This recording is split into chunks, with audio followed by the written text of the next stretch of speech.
Good afternoon, traders and investors. Will back here with another one, coming to you with a Friday market recap. Hopefully all you guys had a very good day of trading today. And in today's markets, guys, well, we officially got the best day of trading in the last 3 weeks worth of price action. Now, one day is not enough to say that the bulls are back in full control, but it is a start. However, as I've been reminding you, a bounce is only just a bounce until they confirm a daily uptrend. Now, today's action was pretty much bullish across the board. No major sectors getting left behind, and that is in spite of a less than favorable consumer report that came out this morning from the University of Michigan. So in today's video, guys, we have a few things to talk about. Number one, we're going to be going over a ton of technical analysis with the weekly closes. We'll be going through the SPY, the QQQ, and all of the minor sectors as well, and do a weekly recap as to where we stand after a very tumultuous week with a very nice Friday close. Thereafter, we're going to be going through some big tech names and see whether or not there's still some very decent value to be had across a number of big tech and retail favorites across the board. And lastly, we're going to focus on a lot of different stocks. I will try to get through as most stocks as possible in the final section of the video. We're going to be going over some growth names, some defensive names, a lot of the names that I went through on last Saturday's video as well, and just try to get a best view of where the market stands, where we could possibly find some tremendous deals as well. So I'll be going through as many names as humanly possible for the last 15 minutes of the video. And to wrap it all up, I'll give you guys a glimpse into my portfolio for the trades that I made today and which trades I maintain through the rest of next week, which is going to be a very big one. We have Jerome Powell coming out with an interest rate decision. So without further ado, guys, should be a very fun video. Let's jump right into it, shall we? The SPY up a very nice 2.07%. The Qs up a nice 2.42%. And all across the board, every single major index was green, largely led by big tech to the upside. Semiconductors finally having a bright, beautiful day with NVIDIA taking the lead, 5.27 to the upside. Financials coming back a little bit too. Healthcare still a little bit mixed. Consumer defensives also still a little bit mixed, but Walmart and Costco leading the charge right there. And even some of your interest rate sensitive and defensive sectors such as industrials, real estate, utilities, energy, and materials did perform well to the upside. So on the one-day relative performance, everything pretty much to the upside, some more than others, led by technology, of course. On the 1 week after today's bounce, well, only 2 sectors still remain in the green. That has largely been the case all week. Only energy and utilities, the rest of everything ending red, which is why I say 1 day's worth of bounce is nice, but it does not, of course, undo all the pain that we've seen in the last few weeks of trading. On the 1 month relative, you still remain negative across the board. Energy with the least amount of losses, consumer cyclical, and technology with the most, as the rotation out of growth with the growth scare scares technology investors. That sector down 10.21% over the last 1 month. And consumer cyclical, well, it stands to argue when the nervousness around tariffs is possibly going to lead to a reduction in consumer spending and consumer pricing power, well, those consumer cyclical stocks have not been doing too well. But overall, nice to see a very beautiful bounce in the markets. So in terms of the news that we got this morning, well, of course, it had to do with the consumer sentiment, which we got from the University of Michigan, and it came in at a very low read of 57.9 versus the 63.1 expectation. Now, of course, this was to be expected, guys, because, you know, Trump's policies have been causing a lot of controversy, to say the least, as of late. So no surprise there in a less than favorable report. However, I will remind you that actual hard data that we got this week was not too bad. CPI showing that inflation is still on a downtrend. We covered that in the Wednesday video. Jolt's jobs openings showed that there are still some jobs in the economy. And also on the Thursday session, a reduction in inflation, this time towards the producer side. Next week, we have a very jam-packed week as well. Monday starting off early with some retail sales month over month and for the year as well. And then we also have on the Wednesday session, the biggest day of the week, arguably, which is, of course, going to be the Fed's interest rate decision overall. I will remind you that the expectations for the next Wednesday session are for pretty much no change. 99% chance that the Fed remains planted, but we will definitely want to hear Jerome Powell's comments as to the direction of the economy, especially amidst all of these policy uncertainties that we have right now. The expectations for the end of the year in terms of rate cuts still stand arguably between 2 to 3 rate cuts. At least that is what traders and institutions are priced in. We will see if we can get any comments from Jerome Powell in terms of the direction of the short-term or maybe longer duration stance in terms of what the Federal Reserve anticipates to do for the rest of the year. So now that that's out of the way, let's dive right into the TA so we can bang out these indexes, do the big tech names, and then do as many stocks as possible, shall we? So the SPY up 2.07%, guys. Before we get into the SPY directly, just want to remind you the context of the markets. We are still sitting in extreme fear reads even after today, at a low point this week of 1415, now curling a little bit higher, but still in extreme fear territory. Market momentum still remains down as the indexes are largely below most of their major moving averages, the 125-day, which measures here, and also below their 200-day moving average as well. So of course, momentum is down in the gutter. Stock price strength, net new 52-week highs and lows on the New York Stock Exchange, that is still down when the indexes and the SPY is pulling back 10% from its highs into correction territory. Stands to argue there's not many stocks out there that are putting in fresh new all-time highs. A lot of them, as a matter of fact, at 52-week lows. Stock price breadth in terms of the amount of stocks that are participating in the rally, still at extreme fear, as we've seen that sell-off pretty much contributing across the board in the last 1 month. So we can take a look at a few more breadth indicators, guys. And, when the markets are at extreme fear reads like this, I've been saying pretty much all week that it's a great time to add stocks to the long-term portfolio. I'm not saying to go out and spend all of your money at this one level and call this the absolute bottom. No. But am I saying DCA with your paychecks throughout this corrective stance in the markets? Absolutely very good idea to do so. And some of your breadth indicators show the same thing. In terms of the percentage of stocks above their 20-day moving average, have an uptick, but still at a low read of only 26% of all stocks. Historically speaking, you can go back all the way to 2007 and see that usually when the markets curl into this location with such low breadth, it's a great time to be buying some of the highest quality names in the entire market if you want to add them to your long-term portfolio, or even some of the ETFs if you're an ETF investor. In terms of percentage of stocks above their 50-day moving average, a similarly low read of 27% of all stocks. And once again, you can go back in time and see that historically, it has been a great time to start buying the dip. I'm not saying it cannot go lower. Of course it can go lower, but traditionally has it been a good time to start deploying that capital and to start averaging with your paychecks? Absolutely, guys. And in terms of percentage of stocks above their 200-day moving average, well, we haven't moved much. We have moved off the lows of Monday, which were 33, now at 37%, still around some of the historical lows. The capitulation lows, however, such as seen in 2022 at the bottom end of that market, capitulation lows of 2020, and even some of the capitulation lows of 2018, the last time we had a tariff temper tantrum in the market. You can see that stocks can pull down lower, but overall, is it a good time to start buying the dip? As nobody truly knows when the true bottom of the market is going to be. Yes, and that's the best we can do, guys. I was telling my Discord members today that when in doubt, you really have to zoom out. These market events, guys, happen more frequently than you would anticipate. Matter of fact, you can go back on this chart, and all throughout history, guys, you have some form of corrective actions in the market. This dip right here, Asian financial crisis. This large one right here, the 2001 tech bubble sell-off. This one right here, of course, was the great financial crisis. This one right here was the flash crash of 2011. Thereafter, we had a little bit of nervousness in the markets during Trump's first term. Thereafter, we had the temper tantrum for tariffs and rate hikes by Powell in 2018. Then we had COVID. Then we had the famous bear market of 2022 because of high inflation and because corporate earnings were guiding down for year-over-year EPS after facing some tremendously tough comparative numbers back then. Then, of course, later on, we had the banking crisis, which you can't even see, the small, medium, and regional banking crisis, early March 2023. We then had the inflation resurgence crisis of fall of 2023. We had another one of those in April. Then we had Powell this year, and now we have Trump Part 2. However, guys, if you see how small these events are in terms of historical norms, right? All of these corrections eventually get smaller and smaller. Unfortunately, I do not have the data on this chart that goes all the way back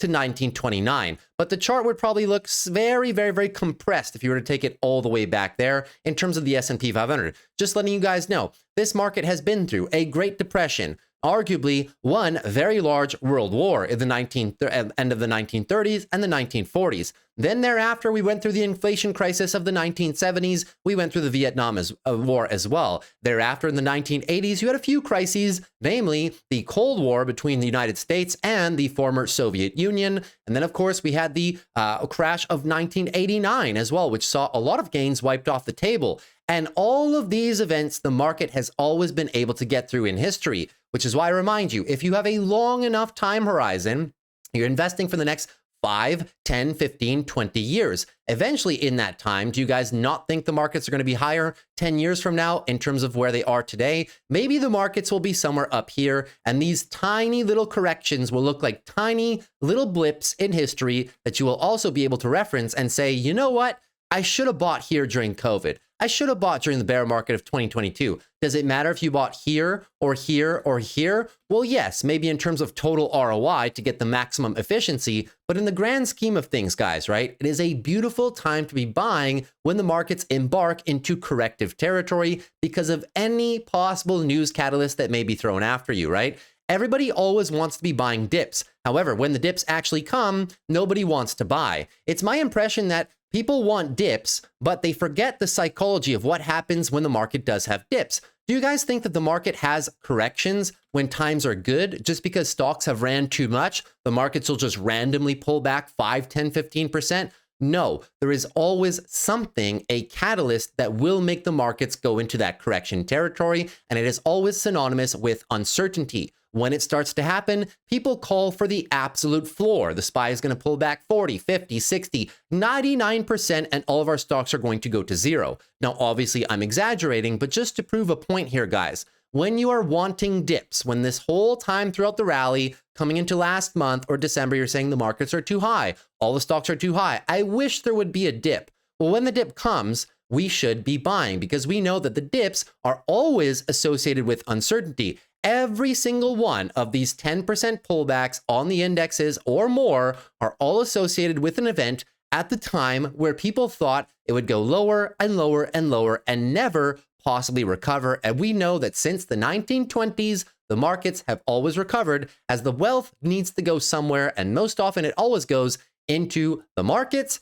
and into real estate, the two best asset classes on the entire planet when you measure of a long-term time horizon. So that is why I say it's a great opportunity to start buying the dips. I'm not calling that this is the absolute bottom, but should we be building positions for our long-term portfolios? Yes, your future self will definitely thank you. Moving into the actual analysis portion, well, we know that after 1 day of bounce, it is definitely not enough. The bulls still trying to set up for some form of a daily rally, right?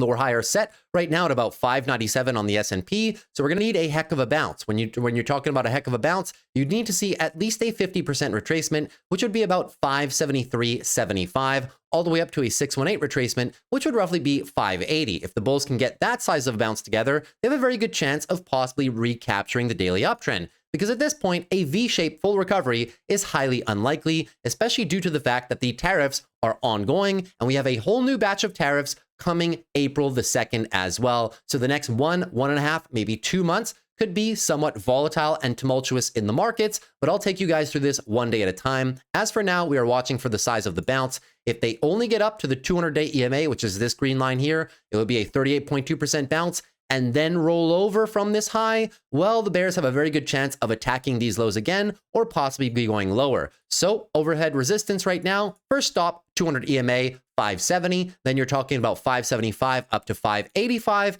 And to the downside, if we roll over and flush, well, of course, the next big level is going to be down here, 530 down to about 515, which would be a top to bottom correction at that point of 13 to 15% overall. So this fantastic first region to be DCAing and buying the dip on your favorite companies.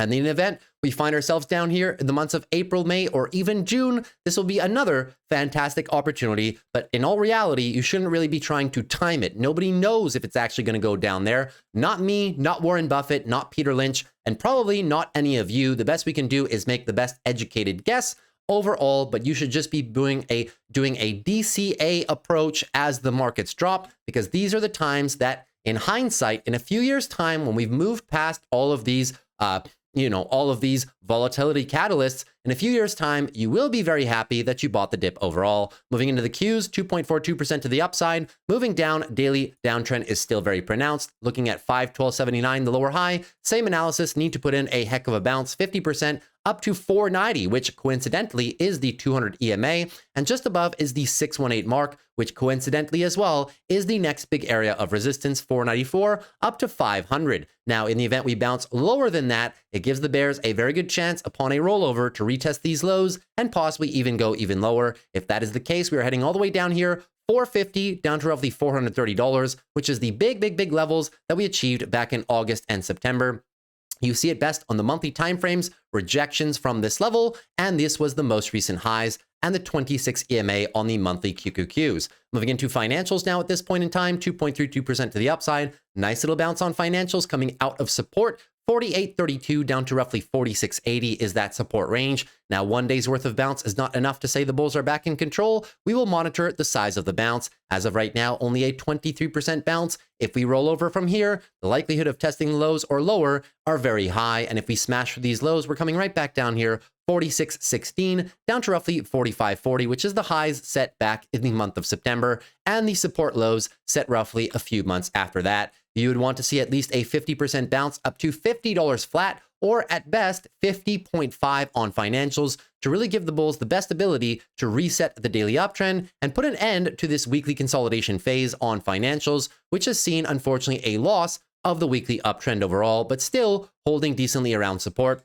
I'll take you guys through a few of my favorite financial names at the end of the video. Moving into XLV right now, up 0.76%, but you really can't tell if you look at these candles, right? Red on the week, and unfortunately getting rejected from this resistance range. We're not able to clear it. It is still, technically speaking, a weekly uptrend, as we do not have a weekly candle close below the 144 mark. And overall, guys, well, if you zoom out, it's not looking the best for healthcare, possibly a monthly head and shoulders. If we do fulfill that prophecy, coming right down 140 to about 128, the same consolidation range that we had from 2021 all the way through 2023. As of now, we'll take it 1 day at a time, but the daily bears are definitely in control of this one. Moving averages above as resistance, and the whole horizontal resistance as well. If they get the follow through, we're heading right down into that area. Healthcare is still some very good trades to be had in healthcare. I'll show you some of them at the end of the video. Moving into SMH right now. Well, SMH, good thing I did not close this box red just yet too early, because the bulls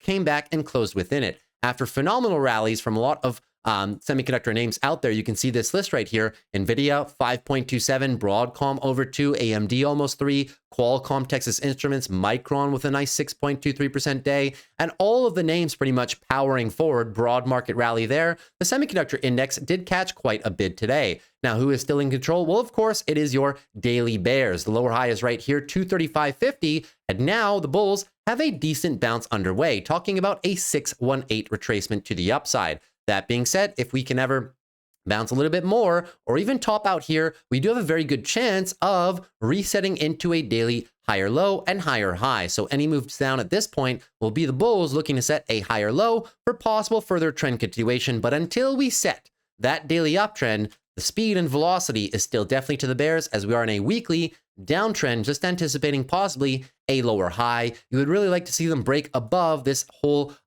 support zone, which is roughly 232. So I'm not willing to call it that this is the bottom on semiconductors. It might be a local bottom, but until the bulls prove it to us with a daily trend change, we cannot say that they're going to make any significant process against this weekly downtrend in order to reset that one as well. Moving into the Russell right now. So the Russell still down, but nice little bounce there, 2.42%. Wasn't looking very good for a lot of the growth names out there. So your lower highs are still set in place right now at roughly 217, right? So now we're going to look at the size of the bounce coming out of our support zone, which is 200 psychological down to about 192. However, above us, overhead resistance 208 up to 217. This is a very large area, guys, a very large area indeed. If you take a look, it's the whole support range from 2021, resistance here, big chop zone support here. Now that we've blasted through it with this massive weekly downtrend, we are still expecting any bounces to result in a lower high. If you get a nice daily uptrend into the range, I'll remind you, like semiconductors, just looking out for a weekly lower high, then depending on the size of the weekly bounce, you have to measure the size. It gives the bulls the best chance or a weak chance of either the rollover trade. If you can't even get deep into this resistance range, the rollover is highly likely. If you can get a high enough bounce, gives the bulls the odds of resetting into a weekly uptrend. Still a lot on the table for growth stocks. I would not say it's my favorite place to be, especially not in this market where we still have a lot of geopolitical risks,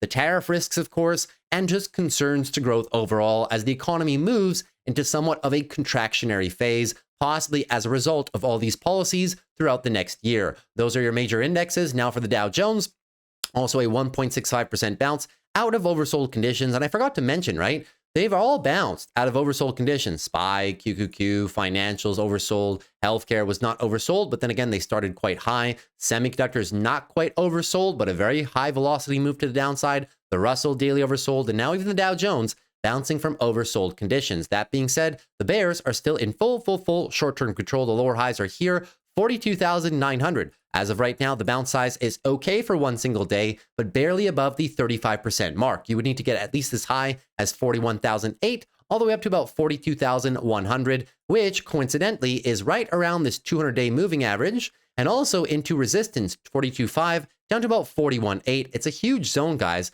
Support, they blasted through it. Now it can act as resistance. So if we get rejected in this area, can the bulls have a chance at resetting the daily uptrend? Well, we will see. But as of right now, it's day number 1 of a bounce. And unfortunately, it is, at the current time, a weekly downtrend rollover, which means that monthly consolidation is underway. And with no new highs and a monthly lower low, you're possibly looking at the onset of a monthly downtrend. Still too soon to call it because we have not closed the monthly candle, but any further drawdowns could come down all the way into the lower box of support, which at that point would be all the way down here, 38.6 down to 38.1, and that will be a pretty steep correction. Top to bottom, you're talking 13 to 15% on the Dow Jones. Moving on to XLP, which is consumer defensives right now. This one's not looking too bad. It started off the week strong when everybody on CNBC and other people were saying, rotate from growth to value. It should be a very good trade. Well, they trapped you and then they ran pretty much, right? Retesting the 200-day EMA. But on the longer term timeframes, it doesn't look too bad. If you look on the monthly as well, we're just really hovering around above the all-time high range of resistance, which was this all-time high range of resistance, which should now be support. Any retest of this range, 78 to 76, could be some decent plays. Some names like Walmart in there were testing their 200-day moving average, bounce out of oversold conditions as well. And another large player in that same segment is Costco. Costco right now down a very rare, well, top to bottom, right to the bottom of today, 18% off the highs. That does not happen too often in the history of Costco, reacting nicely from the 50 weekly EMA as well. And although the valuation still remains high, if you don't have any Costco and you were looking to start a position, I'm not saying it's the bottom. It can roll over a little bit more if consumer concerns come front and center over the next few months. But for a first ad, not having a crystal ball, not knowing if it's going to go there, is it okay to start a long-term portfolio position on Costco up here? Even though the valuation is quite high and we've covered their earnings, yes, customer loyalty base is extremely high. Very consistent company, not a very profitable company, but that's not their business model. Still one of my favorite plays in my own long-term portfolio. That is everything for your XLP. XLU, which is known as a more defensive region of the market because of their dividends and somewhat consistent business models, is also operating in a range of support right now. 76.25 down to about 72 is the range. Prior all-time highs from 2022, using it as support. And if you look at it on the monthly, guys, it is literally just looking for a monthly higher low and trying to find somewhat of a tightening up pattern to possibly break above. If there is some scares, utilities usually do quite well in the context of these markets. Not a bad trade overall. If you're looking to pick the lows, into the lows of this area if we retest it. Moving on to real estate as well. Similar pattern as utilities. Although they haven't rallied close to the 2021 all-time highs, they're not doing too bad. It is a monthly nice leg of expansion into a higher low and looking to expand a bit further. Even if we consolidate, we have a lot of levels to work off of here, guys.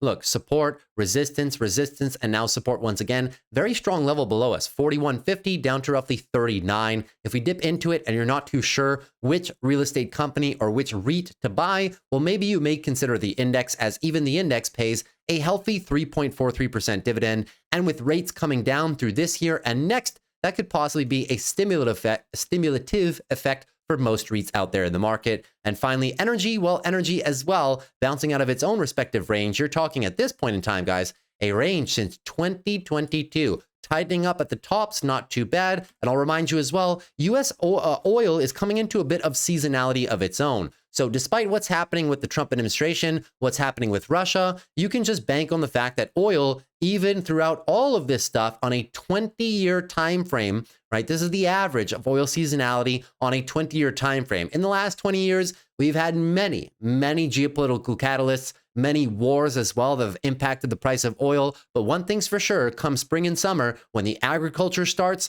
right? In the Northern Hemisphere, at least, when as well, The travel boom starts for most consumers as well. Kids come off of school, a lot more travel in the summertime for a lot of families on the consumer side, and the industrial side of production also picks up a little bit more out of the winter months in the Northern Hemisphere. Well, you can expect a little bit of a rally in oil overall. March through roughly July, that is your seasonal period where oil companies and oil as a whole as a commodity tends to do the best. So is there a bit of a seasonal cyclical pattern trade here for some possible expansion? Yes, on oil companies overall. I would tend to stick with either the index if you're not too sure which ones to pick, or the market leaders such as ExxonMobil or Chevron. And that is everything for your index market recap. Hopefully you guys enjoyed that. Now, moving into something more fun, which is going to be the VIX. VIX down about 11.64% today, reacting nicely from the test zone, which is roughly 30 on the VIX. Every time the VIX is high, usually it's a good opportunity to buy, and you can go all the way back 10, 15 years. Can it spike higher? Yeah, but then that's even a better opportunity to buy. Usually the average, if I were to derive the average of the highs, right, even with the spikes, because the spikes don't last that long unless you go back to 2008, of course. Usually the average median price point is about 30, which is why when it clips into 30, it is roughly time to buy. I'm not saying bet the absolute farm on the markets and call the absolute bottom, but is it a good time to buy these companies?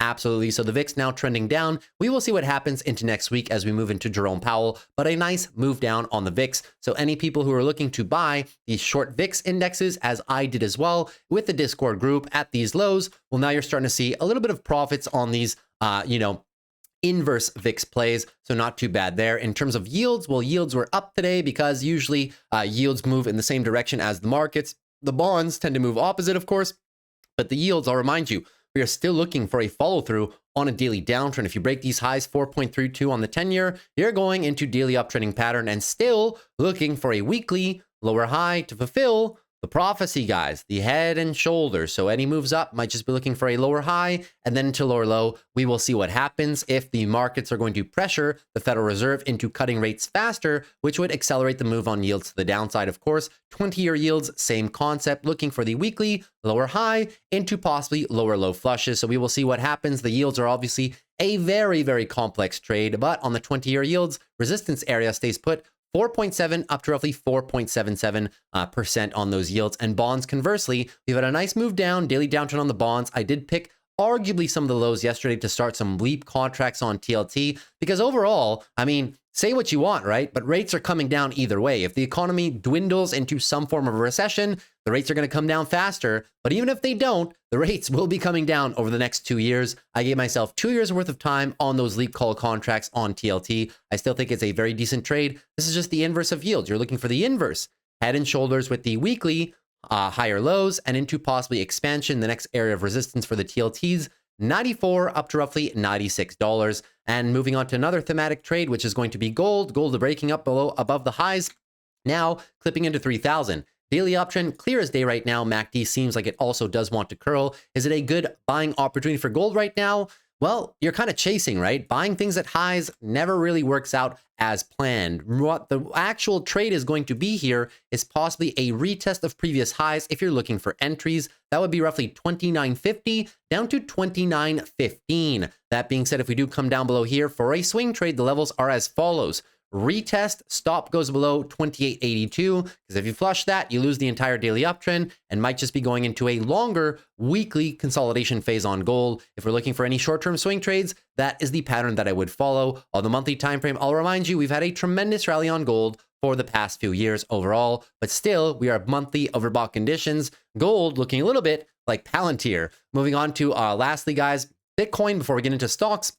Bitcoin and crypto, I mean, is moving okay, right? We have a new daily uptrend set by the bulls. However, coming into resistance quickly, the 200-day EMA, this area of support, which is now unfortunately resistance, this is a big level. And even if we get through this one, there's an even bigger one above. All of these guys of support, they will now be resistance. That is 92,500 down to about 88,000. So we will need to clear that range if you want the bulls to have the best capacity at then resetting the one big time frame that they lost, which is the weekly downtrend. Need to have a very large bounce in relation to the lower high, which is 99,300. And if you want me to put the fibs on this one, you will see you need to get at least into the resistance range, 90, 91,000, give me a 618 retracement on this weekly, then we can talk about whether or not the bulls have it in them to reset the weekly uptrend. Who knows? Maybe they V-shape, but at this point, it is somewhat unlikely. In the event we cannot break through and we simply roll over for another week of sell-off, or another weekly leg of sell-off rather, support range down here, 73.5 down to roughly 68,000. That is my next DCA area for Bitcoin,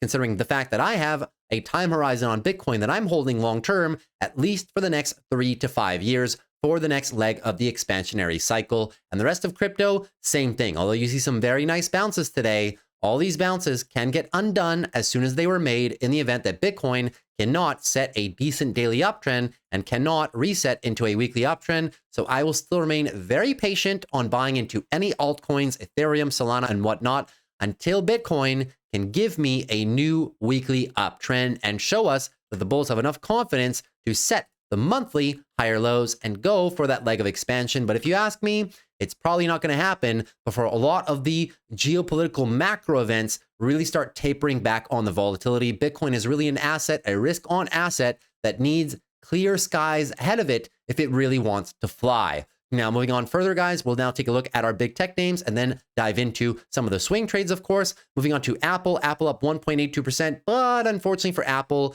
they did close below the resistance range. So I do have to close this box into a beautiful bright red box of resistance. Now, that being said, what have we lost? Well, we've lost the weekly uptrend. Weekly downtrend is now maintained, which means you are into monthly consolidation for Apple. If the monthly candle closes like this as well, that would be an official loss of the monthly uptrend, and you may just be looking down towards the 200 to 195 area, which is these guys of resistance. They will be support coupled with the monthly 26 EMA. That being said, Apple is coming out of oversold territory, but we know with the bears in such heavy control of this daily downtrend, the size of the bounce is crucial. Need to get me up at least to 50% to 618, which would be getting right back through the resistance range. Then they can use it as support and then reset a daily uptrend. But the bulls have a lot of challenges ahead of them in the event we bounce very shallow, get rejected at resistance, and start curling over with a weak bounce. You know for sure that we're retesting possibly these lows, or maybe even going down to the level that I was just talking about,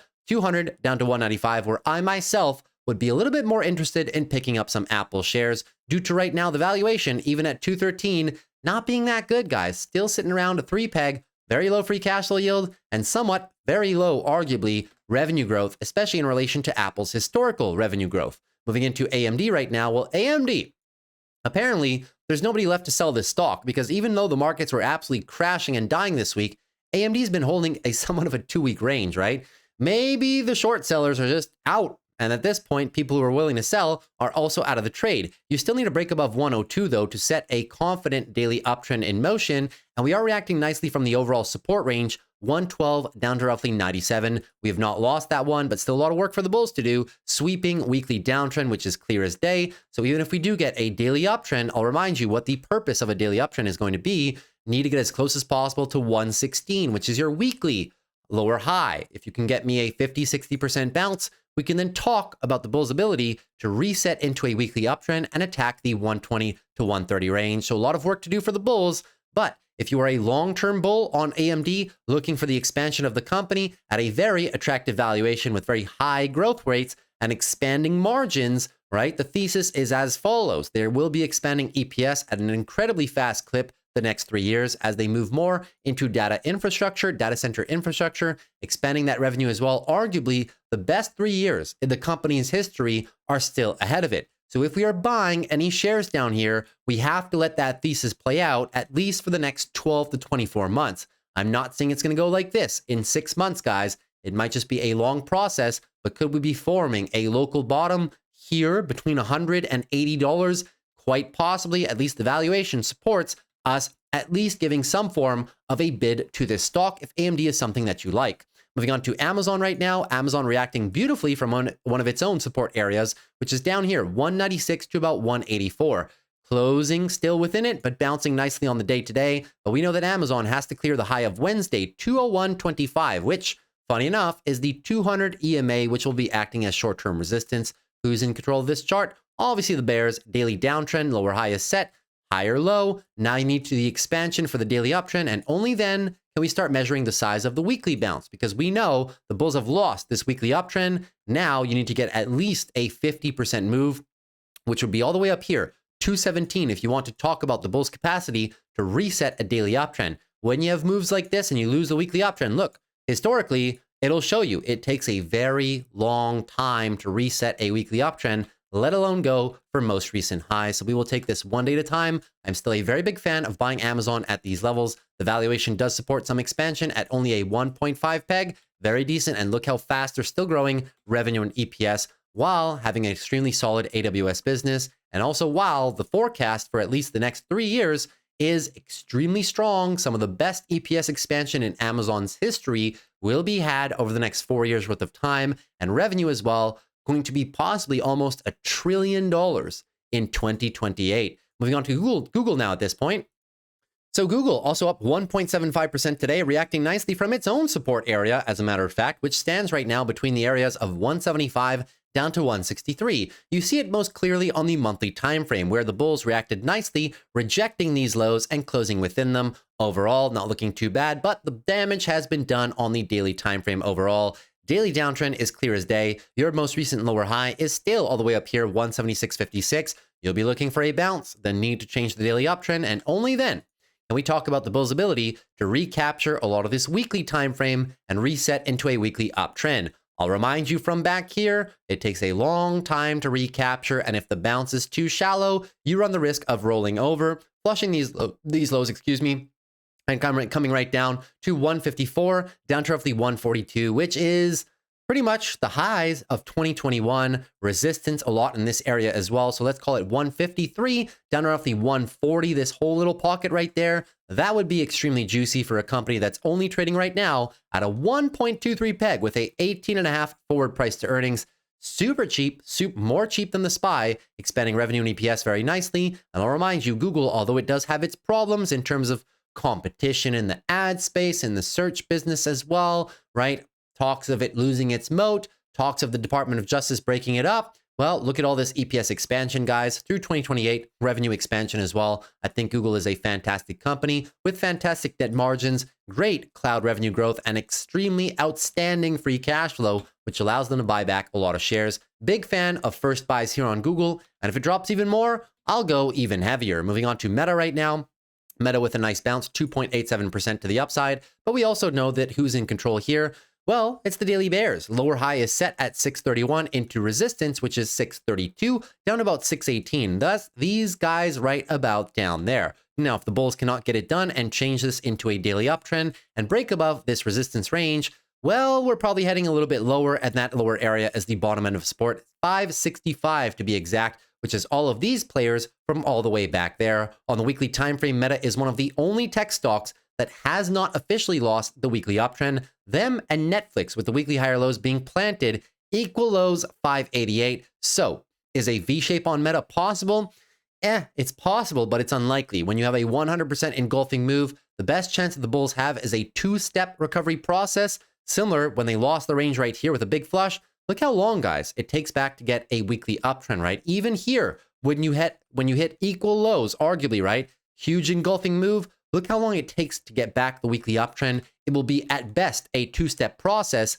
At worst, if the markets keep unraveling, you're going to set the lower highs into lower lows, weekly downtrend. The bottom end of the range is 530 down to 492. So this decent first little ad area for Meta if you don't have any, but I will be patiently waiting for the better area, in my opinion, 530 to 490, which would be a top to bottom decline on Meta of 27-30%. It doesn't happen that often, but when it does, usually a good chance to be buying such a high quality, high conviction company, growing revenue and EPS fantastically, great free cash flow, outstanding net margins, a lot of buybacks remaining, cost savings are front and center for the company, pushing net margins to the upside, and of course, a beautiful forecast for the next 4 years, guys, through 2028 EPS, 2028 revenue. Meta, very high quality company. Moving on to Microsoft right now. Microsoft finally coming alive out of the gulag, 2.58% to the upside.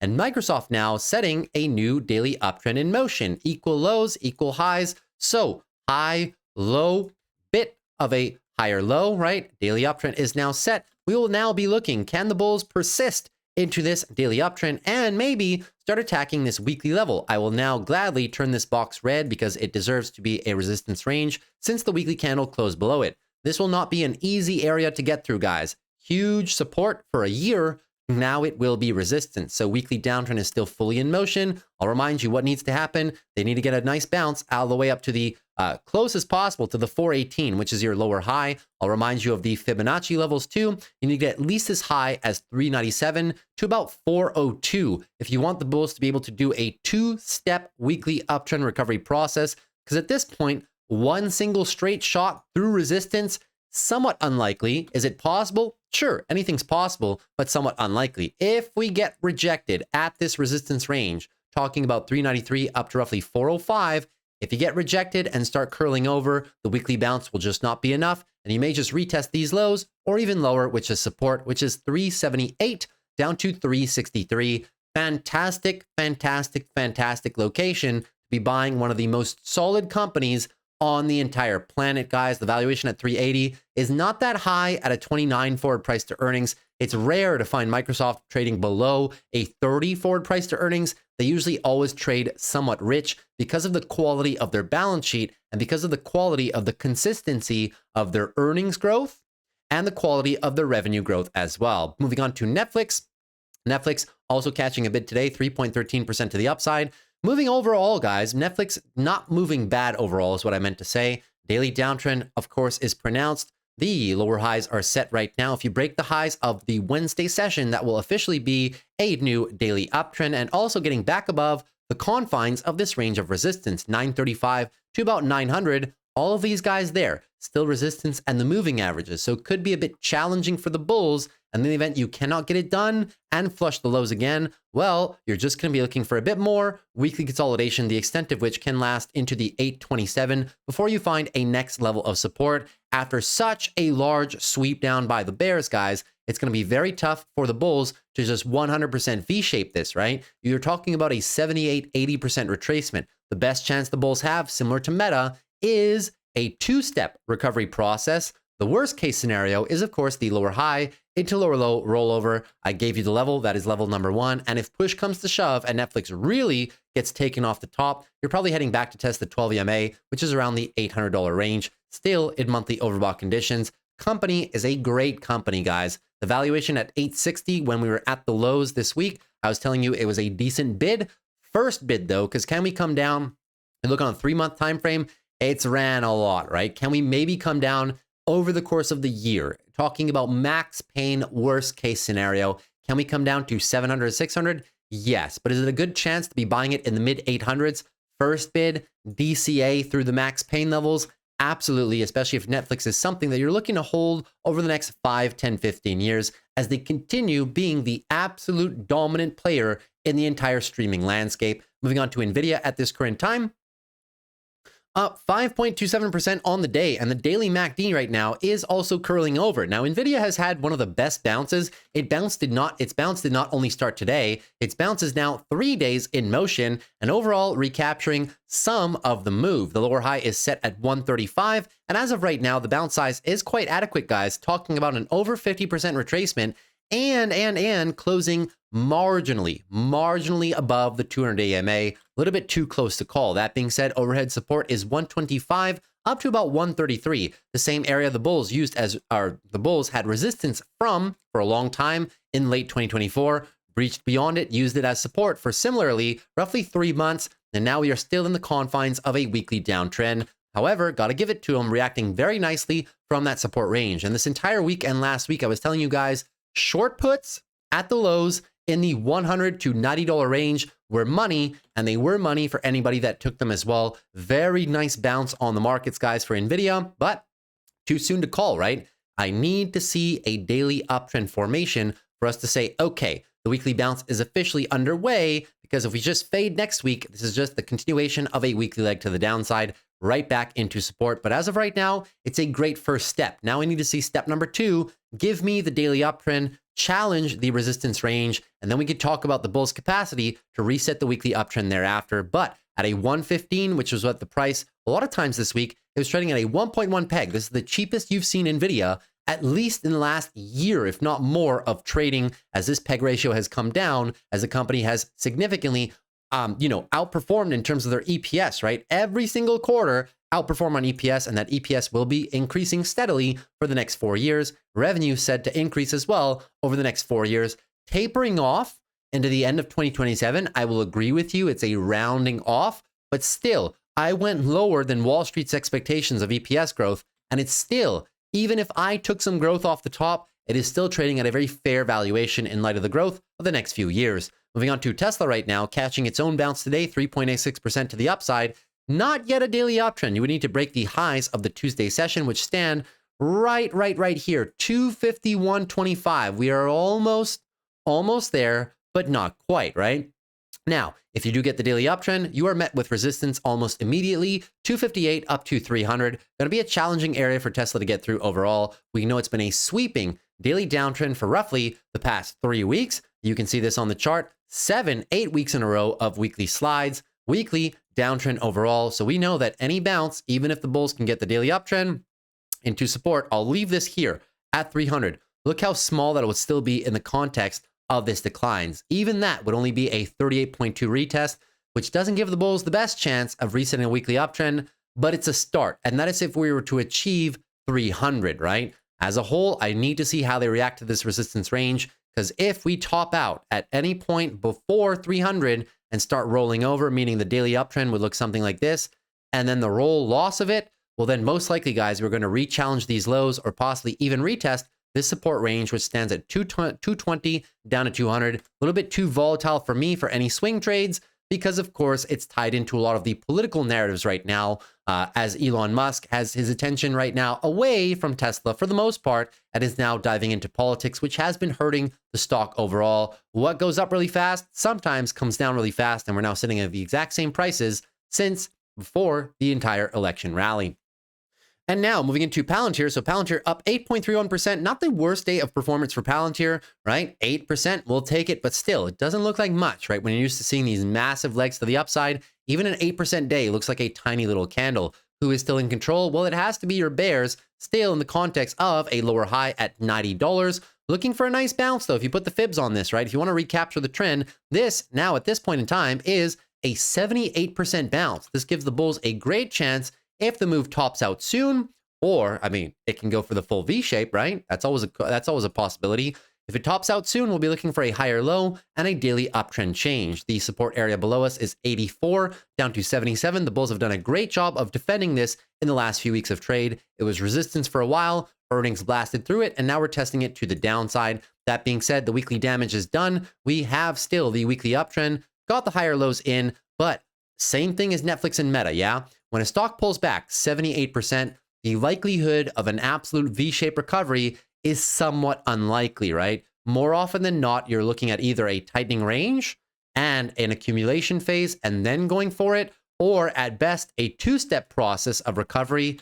But worst case scenario, you're looking for a weekly lower high into lower low rollover. If that happens and we flush support, coming down here, 71 down to 65. This is really where I would be tempted to play Palantir, because right now it's still very highly valued. And until their earnings, there's no major big catalyst for Palantir, especially if the rest of the markets unravel, guys. If the SPY and QQQ take another leg to the downside, do you really think Palantir is going up here? Probably not, right? We might get that second leg down of selling, and I would be more interesting in or around the $60 range. I'm not saying it's going there. I'm just saying I would be interested there. Moving on to SOFI. Lastly, SOFI up 6.15%, but even SOFI, with the sheer size of these candles, right? Even a 6% day looks like nothing, closing marginally above the 200-day EMA. That being said, the lower highs are still planted all the way here, 14.91. So right now we have a nice little daily bounce, but the bounce in the grand scheme of the size of the downswing is not that much. Only a 30% bounce, let's call it, right? So in the event that we lose this and start curling over again, we're most likely going to retest these lows or maybe even go for one further leg of selling. Support range is set though, 1166 down to about 950. So this $2 range, not looking too bad. Could we be seeing a temporary bounce on SOFI? Yes, but remind you, even if we get the daily uptrend shift, right? Look at the weekly, right? Big weekly leg down, just being looking for a lower high, probably rejection at resistance for a first touch. Then it's up to the bulls to prove it to us. if they can get it back. So a lot of price action left on SOFI, but I remain firm. If you like SOFI as a company, IPO price support, resistance, which is now support as well, this $11 and $9 range is a decent area to be picking up some shares if you have a long enough time horizon and you believe in the secular trend of digital banking in the future. That is everything for your indexes and stocks that we regularly cover. Now let's dive into a few of the swing trades that I covered on Saturday. So a couple notable names that we were looking for, guys. I'll just do a quick little recap since we've covered them a few times. Uber, not looking too bad. Weekly higher lows are being set, possibly looking for an expansion beyond. Long-term portfolio, yes, the valuation does support that. It's only trading at a 1 peg right now and has a very nice secular trend and very strong network in the future. I would not be surprised if Uber is a great candidate for expansion over the next 12 to 18 months overall. That being said, there is an also swing trade here. If you're looking to possibly pick the bottoms for a next leg higher, the stop loss goes below the low, and we're obviously targeting these highs. Not looking too bad for that weekly expansion. Grab is another good contender. Although we have lost the weekly uptrend into weekly downtrend, it is now a monthly consolidation phase for this stock overall. That being said, I would be looking for the $4 to $3.50 range, prior resistance, which is now support. I'll be shopping for this one, and that is Grab overall, reacting nicely from its 200 EMA. If we are to position for a swing trade here, stop loss goes below low at $4, and you're targeting the resistance range highs at about $5. Kind of a one-on-one trade, so I'm looking for a little bit more downside if I want to take an extended position in this company and hold it for a longer duration basis. That is Uber and Grab. Next up, we have a few consumer-facing stocks, such as Elf Beauty. I've been over this one a ton in the last few weeks overall. $68. You're trading at a 0.87 peg, 15.7 forward price to earnings, and a 3.15 forward price to sales. 24 consecutive quarters of 20+% sales growth. We covered that in their earnings. Expanding margins, expanding revenues. Overall, the analysts have a very bullish outlook on the company for the next 12 months. Expansion of EPS and expansion of revenue as they benefit from a lot of pricing power, even with tariffs, guys, even with tariffs. Let's say we have 25% tariffs on China and they keep all the production in China, right? They can reallocate their production to Thailand and Vietnam for similar costs. It'll take them a while to do that, but let's say they continuously source out of China. Their products are still always in the $5 to $15 range, and they are significantly below competitors such as Estee Lauder and L'Oreal for similar quality products. Now, do you guys think people mind paying a 25% tariff to the consumer would only be on the raw cost of the goods? Total tally to the consumer might be 10-15%.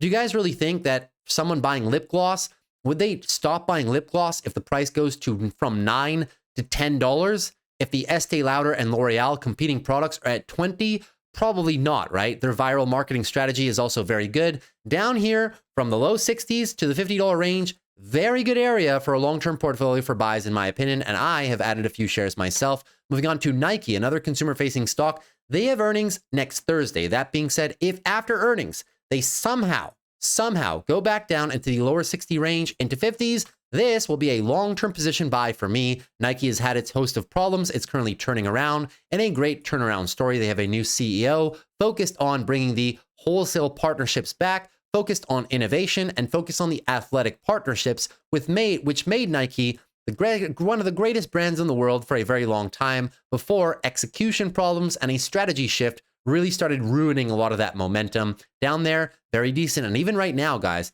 at 71, not a bad bet with a 5.1% free cash flow yield. And lastly, UPS also trading down over the last few weeks. UPS 5.69% dividend yield. If I adjust this chart for dividends, it may appear that it's just been stagnant to nothing. When you capture the dividends and reinvest them, you can see this chart actually does go decently up over time. We are retesting a very large support area right now. Previous resistance for the last how many years, guys? 2014 through 2020. Now, as support, is it a good time to be accumulating some UPS if you want some of those dividend and it has a growth aspect to it in your portfolio? Yes, 4.05% free cash flow yield. The PEG ratio right now is very cheap, lower than 128 when we did the valuation. 116 all the way down to roughly 110, even $100, guys. The valuation is going to get very cheap on this company. Now, next we have a TSM play. TSM is the semiconductor, the only semiconductor that I'll cover in this analysis today. Currently down from its highs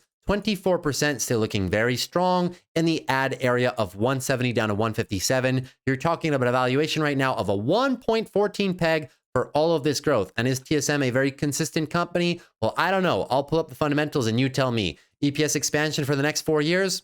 Fantastic. Revenue expansion for the next 3 years? I don't know why 2028 is not there.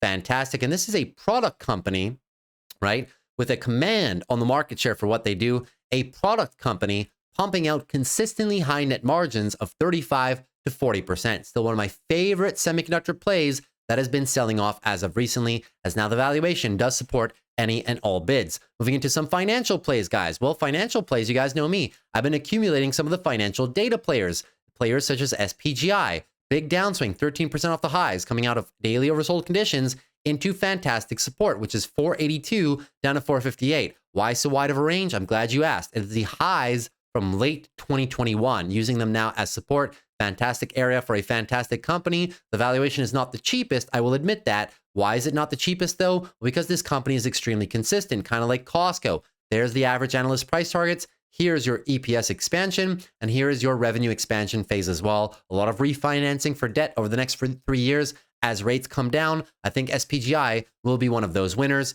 Moody's Corporation, one of their competitors, same thing. Now, they do not have the retest of the highs. I still think Moody's Corporation is a great company to be buying here. Don't take my word for it. Warren Buffett has been holding this one for a very long time, as well as many other highly well-known and highly respected investors. Is it a time to bid now that it's down 15% from the highs and out of oversold conditions? Yes, but if we take a move down, use this area as resistance and move lower, I'm buying a little bit here, and I will gladly add to my long-term portfolio for any Moody's in the lower 400 to high 300 range as well. Even a company like FICO, not a bad deal right now, even though it's come down off its highs. Retest of the 12-month EMA, looking for the monthly higher lows. Cool down of the RSI on the monthly time frame as well. The valuation is not super cheap on FICO. However, the fundamentals are fantastic. High amounts of competitive advantages right here. Look at this EPS expansion the next 4 years. Crazy EPS expansion and revenue expansion as well. High quality companies. And my last one in the financials that are not financials that you guys are used to seeing, right? Brookfield, fantastic company, investment managing company right there. 22% off the all-time highs. Doesn't happen too often. Retest of the highs of 2021. Not looking too bad. Daily oversold conditions as well. Looking for a swing trade. Not a bad time for some possible longs. Lows go below the lows of yesterday. Highs targeting the expansion of $54 range. And even to an add for a long-term portfolio, not a bad proposition. Looking for a monthly higher low for possible grind higher for the next 6, 12, 18 months. Those are all the financial data plays. Want to take a look at the credit cards. Visa, not quite ready just yet. 310 is going to be the area that I'm shopping on Visa. This area of support should show it more concisely. MasterCard as well. We'll go through these quickly into a decent area. I mean, how can you complain about MasterCard? Sure. Is there might going to be a consumer slowdown? Yes, but MasterCard now down 10% from its highs, clipping into daily oversold. You do not see that too often. And even if we have another leg down on MasterCard, we don't know, guys. I'm not trying to have a crystal ball right here. I'm just saying, is it a good time to start a position on MasterCard here and then DCA through the lower range, which is the actual support area that I'm targeting, 485 down to about 475, which would be a top to bottom move down on MasterCard of about 20%. Yes, absolutely. And I'm a big fan of doing those. Even a company like Bank of America retesting. I played a short put on this one. Look, support, resistance, support again. Decent area to play some short puts for the wheel as well. 39 down to 37 if you see it again. Bank of America down from its highs to the lows of this week. 17 to 23% would be that range. Big fan of playing the lower end of this range on Bank of America. Those are a bunch of financial plays. Now let's get into some healthcare plays, shall we? UNH reacting nicely from its support range. 487 down to 449. Decent time to be building a position here on UNH. If it's a company that you like, the valuation is cheap. The free cash flow yield is okay right now. UNH does also pay a 1.74% dividend. And the fortress balance sheet, guys, and the good buybacks should help support the price of this company. Matter of fact, they've been supporting the company for the last almost 3 years. Decent time to be buying UNH at a very beautiful level of support. And the same thing for TMO. TMO arguably needs no introduction as well. Resistance, and then into 3 years of similar support range for the company. Company will be expanding. Very decent margins for TMO. Mid 15% range right there. Look at the expansion of fundamentals. Look at the analyst price targets. And then look at the expansion of the EPS. It's coming back after being flat for a few years, which is why the share price has been flat. Now into expansion, now into revenue expansion as well after being flat the last few years. So now the company has supporting fundamentals for the expansion phase. Decent time to be bidding in this area of support. It may take a while. So shares and maybe call debit spreads with some time are probably favored over any short-term call options on this one. Then we can look at another defensive name, which is Pepsi. Pepsi coming into its support, 148 down to 140. Not a bad time to bid. The highs of 2020. Now retesting again. Look at the longer time frames here. We have a lot of 3-month move down action into the 3-month 26 EMA. How often does Pepsi test this one? Well, the last time they tested it in a significant way and broke below was 2008. Before that, you'd have to go back all the way to 2002. Decent time to be buying Pepsi when it has a 3.65% dividend yield below its 26 EMA on the quarterly chart. Yeah, pretty decent in my humble opinion, guys. It may take a while, but Pepsi is a fantastic bid. I'd rather buy Pepsi there than buy Coca-Cola all the way up here, all things considered. I was telling you guys to buy KO down here. I mean, not financial advice, of course, but I had money behind it myself. I was saying it's a great area for a monthly breakout retest and run. Now the run happened. I closed my positions at the highs. Not the time to be chasing Coca-Cola up here, even though it is a fantastic company overall. Then we have a few defense names that I was touching upon as well. GD, not too bad. Monthly, looking for the retest of the support range. 2022 highs, now down back into them, 260 to 242. Not that bad if you're looking for a defense company, right? Weekly, engulfing move, looking for the higher lows, possibly for some expansion. Quite possibly, yes. Moving to Lockheed Martin as well, and they do pay dividends. Lockheed Martin, same chart, but not as much of an engulfing move. Lockheed Martin, same thing, right? These are the support lows from the last year of 2024. Could we maybe be seeing some expansion? I mean, look at the chart long-term, guys, or the last, 10, 15 years, pretty much? Not looking too bad every time you're buying into support and off the highs, roughly down 26%. Those are just a few names down there. Then we get into the China plays as well. China, not looking too bad at all, guys, right? I was telling you guys about BYDDF earlier. I was saying if we come back down here, I'll be doing it. I did it here on the Monday and Tuesday session, added it to long-term portfolio. Now we're already up 15%. Decent buy. If you're buying here, you're somewhat chasing, but then again, they might just be looking for that expansion phase, right? Towards the highs, another one of Warren Buffett's key plays, the monthly retest was there. You couldn't really get it because this is kind of like a fake candle, right? But the retest of the low 40s, I was saying I was a big fan here through the $40 range to buy. I didn't get all my sized buys in, but I'm happy that I got at least a few buys in there. Overall, KWeb, if you don't want to choose between many different ones, decent play, even for some expansion, even for a swing trade, right? Stop loss goes there. You're targeting the range resistance highs, which should be in this area for KWeb, guys. This overall in the area on KWeb, look, it's support from all the way back there, 2019, right? Support as well. Then they tested it as resistance a few times. You're targeting the top end of that around the $44, $45 range. That's the China ETF overall. And then all the way through, you have names like BABA retesting support. If you get another retest of support, 127 to 116, I mean, right? Support, resistance, resistance, resistance, support. All the moving averages are there. Retest, breakout retest, and possibly run on BABA. Yeah, quite possibly, expansion into the 170s would not be too crazy overall on that one. Then we have another host of other names, cybersecurity names, which I was saying might be some good bids down here. CrowdStrike out of the lows right here, 341 to 324. Long-term portfolio buys, probably a decent time to be adding, guys. 24, 23% to the downside. Can it drop lower? Sure, but I'll be buying down here as well. 300 to 280. Palo Alto Networks, maybe you ask. Glad you guys asked. Dips into the lower 170s to 158. Probably a big fan of buying Palo Alto.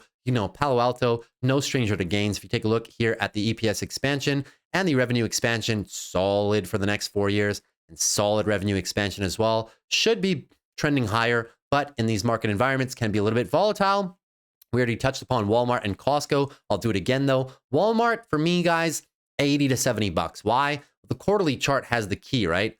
Too much of an expansion. Walmart always pull back to its 12 EMA on the quarterly chart. So that's why I'm looking, guys, $80, $70, 80 for a first bid, but then all the way down to roughly 70, 65. That's where I want to go a little bit more heavy on Walmart. In the mid 80s to 90s, the valuation is not the best. You're still very overbought on the longer duration timeframes. Even looking at the monthly, still overbought. Walmart possibly into consolidation phase. If I can find it in lower 70s, I'd be very happy. And then again, Costco as well, right? Costco here, decent first entry point for Costco. I like it better than Walmart because of the customer loyalty.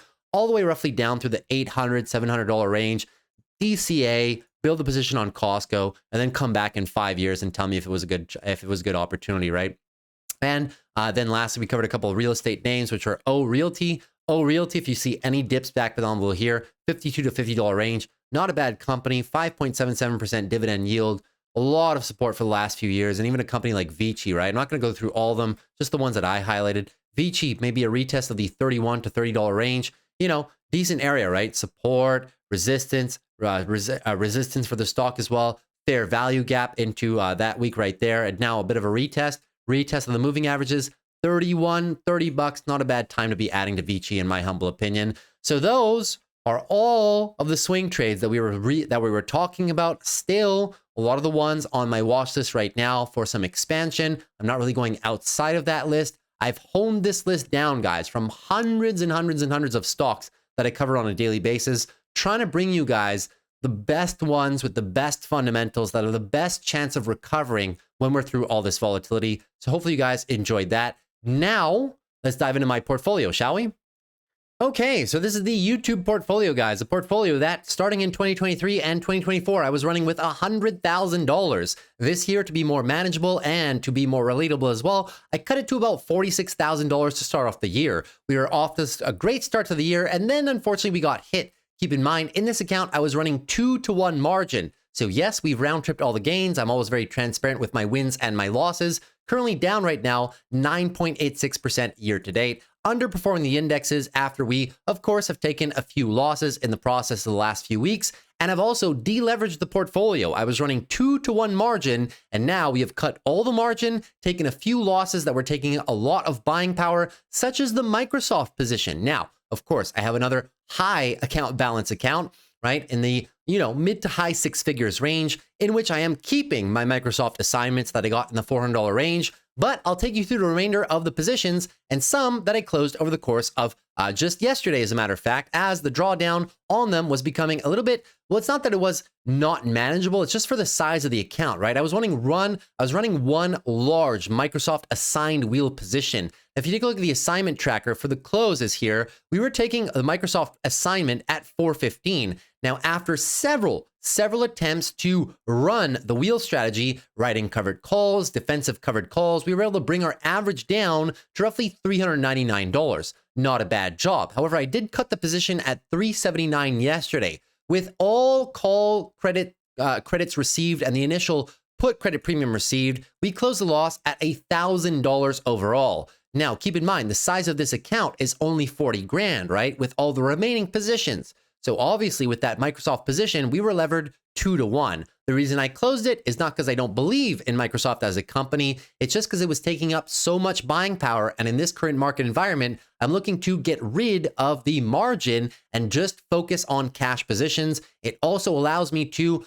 play a lot more different positions with lesser size. So rather than trying to stay in Microsoft, which will probably recover eventually, at least now I have a lot of extra buying power that I can make several other more trades overall. So we close this one on the capital employed. That is a 2.58% loss. Not that big overall. The dollar amount seems like a lot, but ROI loss on the capital is actually quite small as we manage the position as best as we could throughout the volatility. I'm always very transparent with my wins and my losses, guys.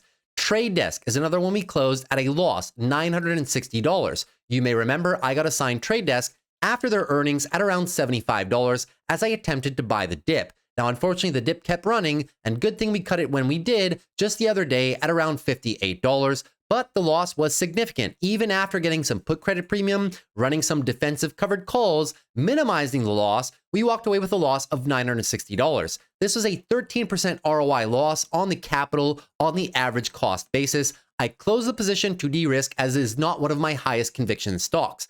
In this market, I am only going for the highest conviction stocks of the bunch. And when Trade Desk right now at $53 is trading at a 1.43 peg, well, I'd rather go for some higher conviction stocks, which are trading for equal valuations, such as Amazon. And I did just that with the money that we closed with Microsoft and Trade Desk as of yesterday. We went shopping and we actually had some pretty decent shops. Number one was Amazon. We wrote the 175 short puts for $1.33. That was a 2-week contract, very far out of the money, and we closed them today for 58% profit on those. Bank of America was also a shopping play yesterday, $37 strike on the short puts, open for 20 cents, which was 0.5% for 1 week of trade, closed today for 70% profit ROI. And many of our assignments that were still running, which I'll get into, we were able to reduce the cost basis on them quite a significant amount. Talking about those positions, those were the wins and the notable losses of the week. Now let's dive into the positions that I still have.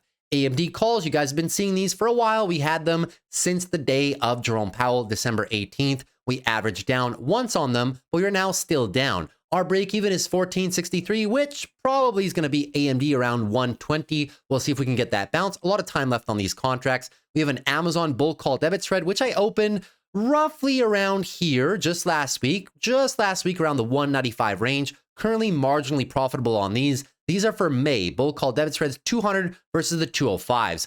AMZU, this was an assignment on Amazon 2 times leverage. This one, the average cost says 41.58 right there. But you can see I have some defensive covered calls right now under my strike price. I am playing defense. If you take a look at the assignment tracker right here, you will see that for AMZU, my cost basis is 39.01. So it's lower than it is right now. And these covered calls have been paying decently. These are monthly contracts. I will reevaluate upon next week if I can roll these for an extra month and reduce the cost basis even more. Leverage ETFs, guys, are never a good thing to do. Only trade them with money that you're willing to risk on the trade. Overall, I will not be averaging into this one unless the SPY and the QQQ, the SPY has to be down 20%, the QQQs have to be down 30%. Because if you just look at TQQQ, guys, these levered ETFs are very dangerous, right? Look at TQQQ. TQQQ from the drop in 2022 took all the way through February of 2025 to achieve similar all-time highs. The QQQs did it a full year earlier.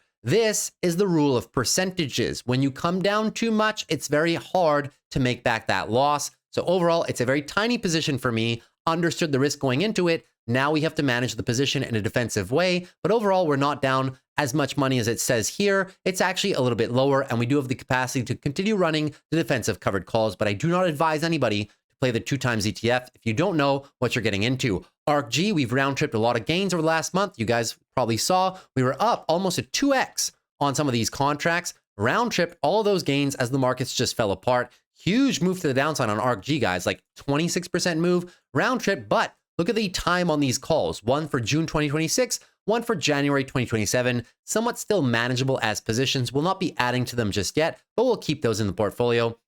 AXP, try to buy the dip on AXP as well, as we're going for possible recapture of daily oversold conditions. I'll be looking to take profit on this trade somewhere in the mid 280 range. We'll see if we can get that bounce over next week. Right now we're down marginally, roughly 25% on that position. These are for the Aprils, 280 to 285. We'll see if we get that bounce.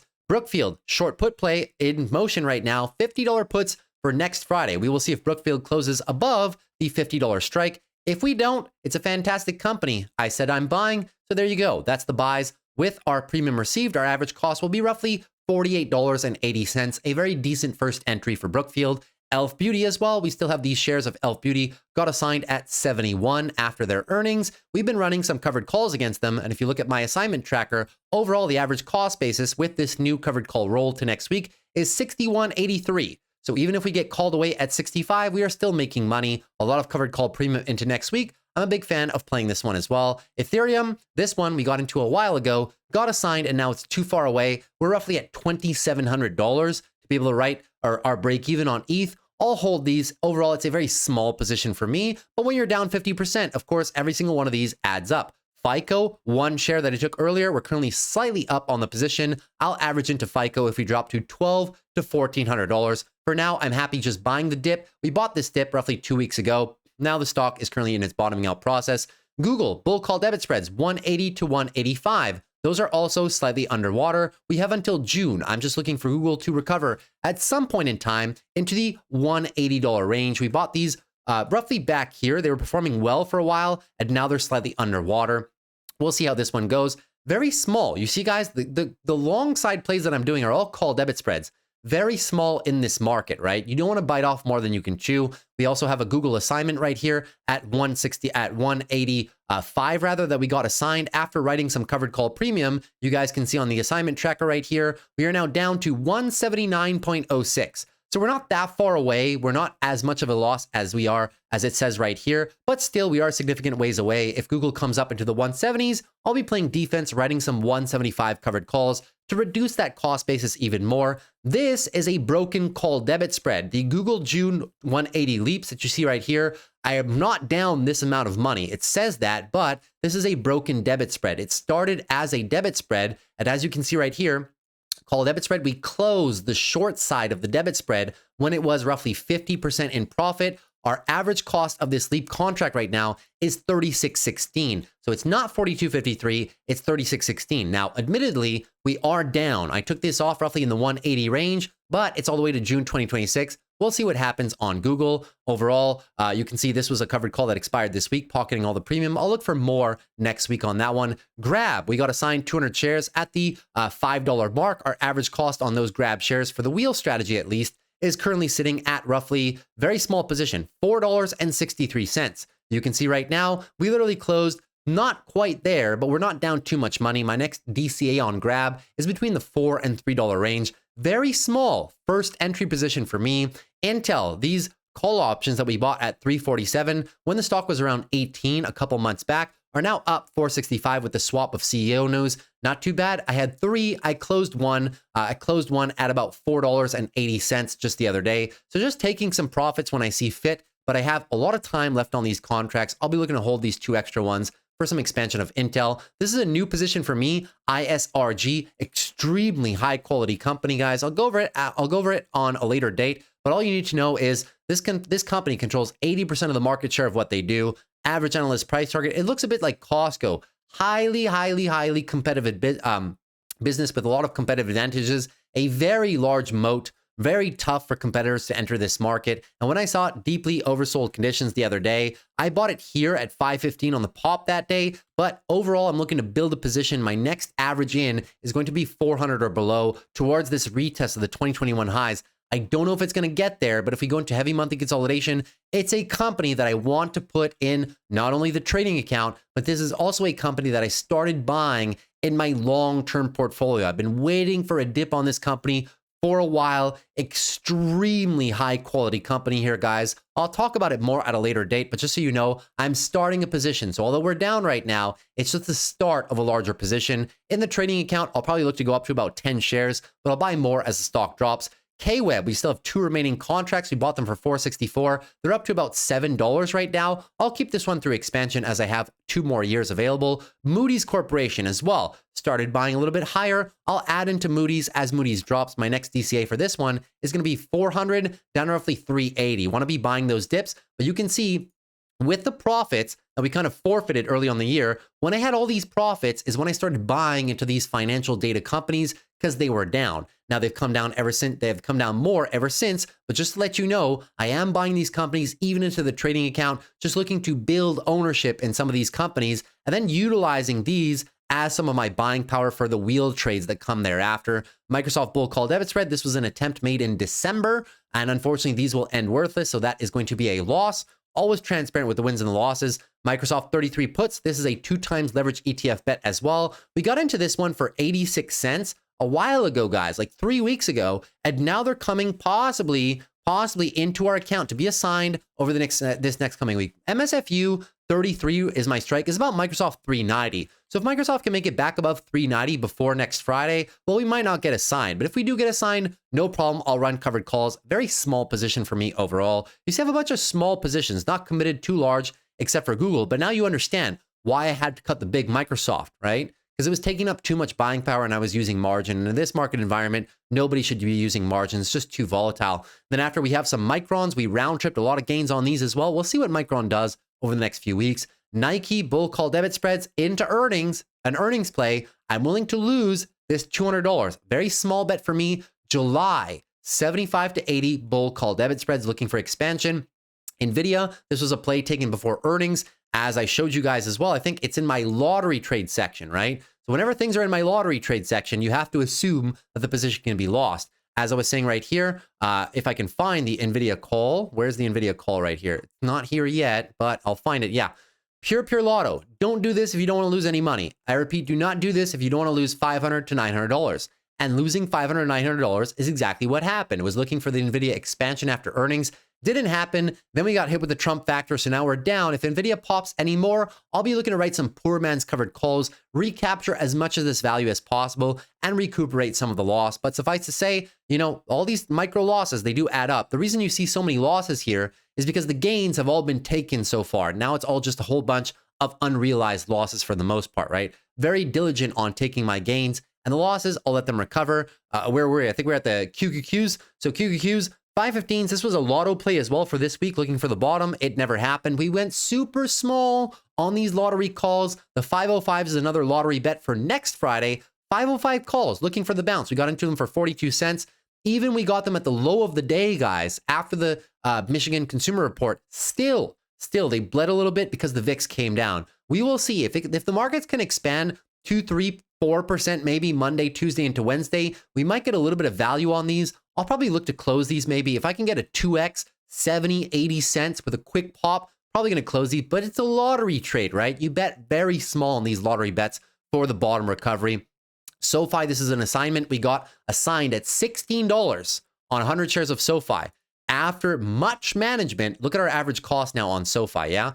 After much management, our average cost on those SOFI plays, after all this, DCA attempts and writing covered calls, our break even on these is now $14, just under. So we're not that far away, but still a lot of work to do. You can see here, I have one more DCA attempt, $11 short puts. We got 45 cents on these. These are now down to 10 cents. And for the covered calls, I have to wait a little bit more. SOFI, this was also an earnings play. It unraveled. It was very small. I went into it very small with $1,000. Put a bit of time on September. If we lose these calls, we lose these calls, guys. A lot of these call options have just gotten destroyed over the last 2-3 weeks. But suffice to say, the call options were a very small percentage of my portfolio overall. So those as well are at a loss. SOXL, we're still wheeling every single week, right? Getting realized profits every single week. But unfortunately, these call options is what's led to the account kind of just bleeding a little bit more than it should have, even though we have a lot of nice realized gains every single week. SOXL, same concept. This is a May call that we got all the way back in December. We were able to, after running covered calls against the position, we were able to drop the cost basis on these SOXLs to 553. So even though it says that we lost a whole bunch more money on here, it's not actually the full picture. Our average cost is now 553. I'll keep running covered calls against the position on any pops, try to recuperate as much of this value as possible. And eventually, if I can close it for a $200, $300 loss instead of an $800, instead of a, well, now it's not even that. It's like a $400 loss. If I can minimize the loss even more, I'll do that. SPGI, buying the dip. My average cost is 524. We went for the breakout right before the Trump stuff started happening. Beautiful breakout criteria for the stock, looking for the breakout, retest, and run. Well, it didn't run. And we've been averaging into this one, recently buying some shares down here. I'll keep buying shares through the lower 450 range. I'll just keep these shares and let them expand over the next 3, 4, 5, 6 months. But I like having these companies as a backbone of my portfolio. You can see we're not down too much. I'll keep DCAing. SPLG. This is literally just the SPY. It's not leveraged. It's not leveraged or anything. It's just another ETF that replicates the S&P 500. Straight S&P 500. We're at 68. We wrote these puts when we were down here. The market's dropped a lot more. We'll be assigned maybe at 68, but you can see we are getting a 62-cent credit. We'll see if the SPY can bounce back to 68. Who knows? If it happens by Friday, we'll get out. If not, we'll have to run some covered calls. I have no problem being assigned some shares of the S&P 500 after all. Small position, $6,800. SVXY, this is a play that we made. We didn't quite pick the lows on this one, but I went super small, guys. It's very dangerous playing the VIX, especially in a market environment like this. We tried to pick the lows. We're up a little bit of money. If the VIX tapers off and rallies into 48, I'll probably close this position. Very tiny swing trade. We're up marginally on this position. If it goes into 48, I'll gladly take roughly 10% gains on it. TLT, these are the new calls. Well, these are the new leap calls, Jan 15, $80 calls pretty much for 2027. 2 years worth of time. We're currently up slightly on these contracts. And I average in, you remember I have this contract since October. It bled almost down to nothing. Before, we had an average cost of roughly $8. I think the trade is right about here. So we had an average cost before of $8.60. I added a contract the other day for $1.40. Now our average cost is now $5.01. We'll try to get some recapture value if the bonds rally, if the economic turmoils continue and the bonds catch a bid. Maybe we'll be able to close these for less of a loss, or maybe even break even, or maybe even a profit. Who knows? But the break even is like 195 plus 5. Don't think it's going to get to 100, but if I can minimize the loss here, that's why I DCA'd. Toast, this is another short put contract, 29 on a very solid company, guys. I've been waiting for Toast to come down here, the $29, $27 range. Took a bid yesterday at the lows of the day here, and now we're currently up on this position. 17 cents was the average cost for those short puts. 0.5% rule was respected. Now they're down to 6 cents. Another possible win into next week. TSM, bull call debit spread as well. Buying the dip, right? But buying the dip small for a swing trade on TSM. No short puts on it yet. Maybe next week if we get some declines. Short, for now, bull call debit spread 180, 185 for June. Just looking for a bounce, guys. If this contract can run 30, 40%, probably close it. And lastly, the XYZ $100 calls. You might remember these. We round tripped so much of these gains, guys. We bought them literally where they were actually over here. We rallied all the way up there. We took some very, very healthy gains, guys. We had 4 contracts. We took some gains on these squares. You can see our current P&L right now is $1,000.